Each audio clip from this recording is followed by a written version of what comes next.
안녕하십니까, 노선호입니다. 10월 31일 월요일 저녁입니다. 10월 마지막 날 주식시장 끝이 좋았다, 이렇게 말씀을 드릴 수가 있겠습니다. 주말 동안에 다들 좀 기분들이 우울했는데요. 그래도 좀 오늘 주식시장이 올라주면서 그래도 시장 11월에 대한 좀 기대감, 안도 랠리에 대한 기대감을 좀 가질 수 있게 돼서 주식시장에 대해서만큼은 좀 그래도 희망을 가져서 좋지 않을까, 그런 생각도 해봅니다. 먼저 지난 주말에 미국 시장에 대해서는 어제도 이제 간단하게 좀 브리핑을 해드렸었지만 미국 시장이 상당히 좀 좋은 모습을 보였었습니다. 나스닥 지수가 2.87%, 다우존스 2.5%, S&P 500 지수 2.4%대 강세를 보이면서 애플 등 좀 기술주들이 상당히 좀 좋은 모습을 보였던 부분이 투자 심리가 좀 상당히 호전되었고, 이런 부분들이 오늘 국내 주시장에도 상당히 좀 이어지는 모습을 보였습니다. 국내 주시장도 역시 마찬가지로 미국의 시장 급등 이런 부분들에 따라서 국내의 뭐 IT 기업들 중심으로 해서 오늘 상당히 좀 좋은 모습을 보여줬었고, 장중에 뭔가 좀 흔드는 모습은 있었습니다. 시초가 2293포인트 출발을 했다가 고가 대비, 시초가 대비했을 때는 한 20포인트 정도 하락한 2273포인트까지 상승폭을 좀 축소하는 그런 모습을 보이기도 했지만, 오후장에 그래도 좀 다시 한번 힘을 내주면서 거의 뭐 시초가 근처에서 좀 마감을 하는 이런 모습을 보였다는 점에서 오늘의 시장 좀 11월을 기대케 하는 그런 시장이었다, 이렇게 설명을 드릴 수가 있겠습니다. 수급 쪽으로 살펴보면요, 오늘 외국인들이 코스피 시장 지난주 금요일날 사실 또 이탈을 했었기 때문에 오늘 외국인들의 매매 동향이 상당히 중요했었거든요. 그런 관점에서 외국인들이 오늘 2,300억 원대 순매수를 보여줬다는 점은 시장의 좀 긍정적인 모습이고요. 선물 시장 역시 마찬가지로 매수를 하면서 외국인들이 현선물 동반 순매수를 했다, 이런 점들은 외국인들이 우리 시장에 대해서 긍정적인 관점으로 갖고 있다면은 우리 시장에 대해서는 우리도 마찬가지로 좀 긍정적인 마인드를 가져야 된다, 이렇게 다시 한번 좀 말씀을 드리고 싶습니다. 지금 보면 개인 투자자들이요, 10월 21일 이후에 연속적으로 좀 매도를 하고 있습니다. 10월 20일 날 좀 매수를 많이 하긴 했지만 그 전에 보면 10월 18일부터도 또 매도를 했었죠. 그래서 외국인 개인 투자자들이 지금 뭐 심리가 좀 상당히 좋지 못하고 얼어붙고 이런 시장인데, 그렇기 때문에 오히려 주식시장은 이럴 때 우리가 생각했던 것보다도 더 올라갈 수도 있다, 그런 생각도 여러분들이 좀 가져야 되지 않을까, 이렇게 설명을 드릴 수가 있겠습니다. 미국의 FOMC 회의, 어제도 말씀드렸지만 11월 3일 목요일 날이죠. 그때 이제 FOMC 회의가 결과가 나오는데요. 이런 부분들은 어차피 우리 모두의 좀 예상대로 움직일 가능성이 높고, 그렇기 때문에 시장은 큰 영향을 미치지 않을 것이다, 이렇게 말씀드릴 수가 있겠고, 다음 주 일정이기 때문에 제가 어제 좀 빼놓은 게 있습니다. 미국의 중간 선거가 다음 주에 있어요. 그렇기 때문에 미국은 항상 좀 중간 선거를 앞두고 시장이 추가적으로 좀 강세를 보였던 적이 많다, 이런 점들을 생각을 해본다면 이번 주 시장은 조금 더 긍정적 관점으로 바라봐도 좋지 않을까, 이렇게 말씀을 드릴 수 있겠습니다.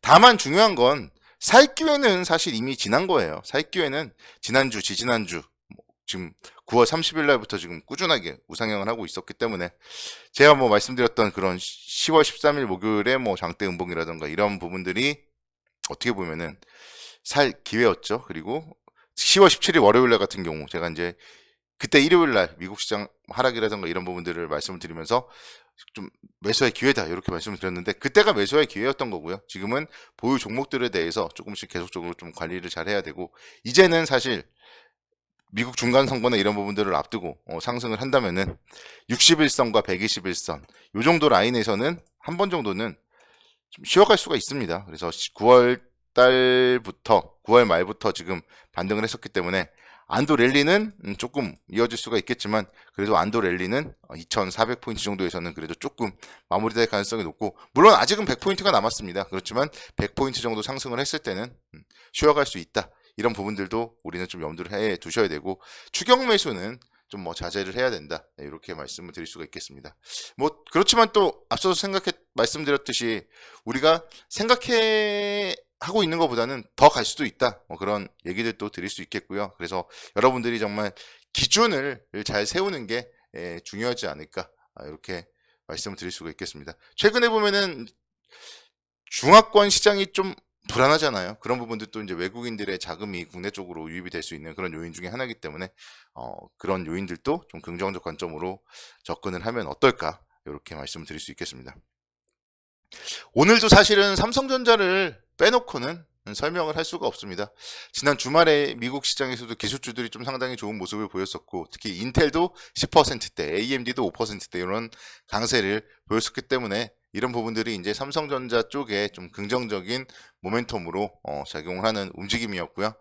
가장 중요한 거는 삼성전자가 향후에 메모리 시장에서 어떻게 대응을 할지 이런 부분들이 좀 상당히 중요한데, 이재용 부회장이 회장으로 이제 또 승진도 했죠. 그래서 이재용 이제 회장님입니다. 그래서 이재용 회장님이 뭔가 본인의 업적이나 이런 거를 만들기 위해서라도 DDR5 쪽 이쪽이 이제 활성화가 될 때 충분히 좀 다시 한번 또 삼성전자의 경쟁력을 부각시킬 가능성이 높다 이렇게 생각이 들고요. 삼성전자가 지금 주가가 엄청나게 올랐다가 그래서 개인 투자자들이 엄청나게 열광을 했다가 지금 이제 엄청나게 하락을 한 이후에는 개인 투자자들이 관심이 줄어든 시점입니다. 지금 뭐 다들 매도하고 있고 이런 부분들, 그런 가운데 10월 달부터 외국인들의 매수세가 상당히 좀 공격적으로 이어지는 그런 모습이에요. 그래서 삼성전자 11월 달에도 조금 기대를 좀 해봐야 될 것이고, 지금 6만원 선에 121선이 있습니다. 그런데 이런 6만원 선 만약에 왔다 갔다 하다가 안착을 하는 모습을 보인다면은 또 역시 마찬가지로 삼성전자 중심으로 시장에 좀 랠리 가능성도 우리는 또 생각을 해봐야 됩니다. 대한민국 주식시장에 반도체를 좀 빼놓고는 얘기할 수가 없고, 반도체에도 사이클이 있어요. 반도체가 영원히 좋을 수만은 없고 또 영원히 안 좋을 수만은 없습니다. 여러분들이 생각을 해 보셔야 될 게 주식시장도 마찬가지죠. 영원한 강세장은 없고 영원한 약세장도 없습니다. 시장을 보더라도 지금 약세장이 지금 상당히 오랜 기간 진행되었잖아요. 그런 부분들 이제는 그래서 강세장에 대비를 해야 되는 거고, 물론 뭐 강세장을 설명할 그럴 근거가 많은 건 아닙니다. 그렇지만 오히려 시장은 이런 논리적으로 되는 것은 아니다, 이런 부분들을 생각을 해본다면 지금은 어쨌든 강세장을 대비해야 되는 그런 시점이라는 것을 다시 한번 또 말씀을 드릴 수가 있겠고, 그런 좀 대표적으로 삼성전자를 빼놓을 수는 없을 것 같아요.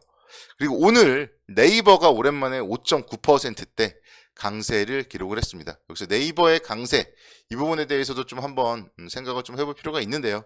사실 정말 네이버도 주가가 제가 보여드리고 있는 그림 상에서도 2021년도 11월 달에 41만원대였는데요. 지금 16만원대입니다. 반토막도 더 났습니다. 사실 네이버가 우리가 매일매일 이용을 하잖아요. 그런데 주가가 반토막이 날 정도는 아니지 않나, 그런 생각도 해봤는데, 오늘의 모습을 보면요, 여러분들 이제 기술적 투자 잘 하시는 분들이라면은 충분히 좀 매수할 근거가 생겼다, 이렇게 말씀드릴 수가 있겠습니다. 손절가는 10월 13일의 저점이에요. 15만 5천 원을 깨면은 신저가는 버려야 된다, 이게 이제 투자 철학이고요. 그러니까 이런 종목들 신저가를 깰 때 버렸으면요 손실이 크지 않습니다. 여러분들이 만약에 이거를 40만 원에 사서 지금까지 가지고 계신 분들이 계신다면은 그런 분들께 이제 말씀드리고 싶은 건 신저가는 버려라, 이거를 말씀드리고 싶어요. 그래서 신저가를 낼 때는 무조건 일단은 버리는 게 맞습니다. 기술적으로 떨어지면 어디까지 떨어질지 모르기 때문에 신저가를 낼 때는 버리는 게 맞고, 그런 관점에서 15만 5천 원을 깰 때는 버리는 게 맞아요. 근데 그게 아니라면 지금은 바닥일 수가 있습니다. 저점에서 3일 동안 양봉을 보였고 적산병이 나왔고 21선을 돌파했고, 이런 부분들 잘 생각을 하시면 좋습니다. 카카오도 마찬가지예요. 카카오 똑같은 그림이죠. 똑같습니다. 신저가를 깼는데 3일 동안 양봉을 나오면서 21선 돌파했어요. 46,500원 이탈하면 버려야 되는데, 기술적 관점에서 본다면은 오늘은 뭐 이런 기업들 인터넷 관련 네이버, 카카오가 오늘 좀 매수할 기회였다, 이렇게도 말씀을 드릴 수가 있겠습니다. 손절가를 뭐 한 전저점으로 잡는다면은 충분히 오늘 자리가 베팅할 만한 자리였다, 이거를 여러분들께 말씀을 드리고 싶고, LG전자도 오늘 2%대 강세를 기록했습니다. LG전자 사실 제가 이제 관심 종목으로 언급을 드렸었고, 그 이후에 주가가 좀 뭐 여전히 횡보를 하고 있습니다. 그렇지만 저점 라인 77,200원대를 깨진 않고 있죠. 이런 부분들 감안을 해봤을 때 계속적으로 전장 사업부 기대감, 이런 부분들을 2023년도에 가지고 있다면은 지금 자리는 충분히 좀 관심 있게 지켜봐야 할 자리다, 다시 한번 또 말씀을 드리고 싶습니다. 그래서 여러분들 시장에 대해서 좀 긍정적으로 좋은 종목들에 대해서는 좀 베팅을 하는 투자자 되시